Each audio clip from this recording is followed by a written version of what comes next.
हाथी और बकरी। एक जंगल में एक हाथी और एक बकरी रहते थे। दोनों बहुत पक्के दोस्त थे। दोनों साथ में मिलकर हर दिन खाने की तलाश करते और साथ में ही खाना खाते थे। एक दिन दोनों खाने की तलाश में अपने जंगल से दूर निकल गए।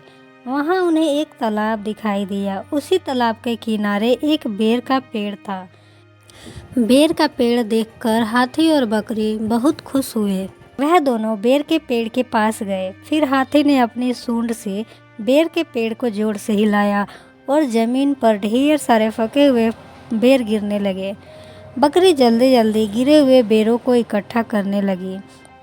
संयोगवश उसी बेर के पेड़ पर एक चिड़िया का घोंसला भी था, जिसमें चिड़िया का एक बच्चा सो रहा था और चिड़िया दाने की खोज में कहीं गई हुई थी। बेर का पेड़ जोर से हिलाने के कारण चिड़िया का बच्चा घोंसले से बाहर तालाब में गिर पड़ा और डूबने लगा। चिड़िया के बच्चे को डूबता हुआ देखकर उसे बचाने के लिए बकरी तालाब में कूद गई, लेकिन बकरी को तैरना नहीं आता था। इस वजह से वह भी तालाब में डूबने लगी।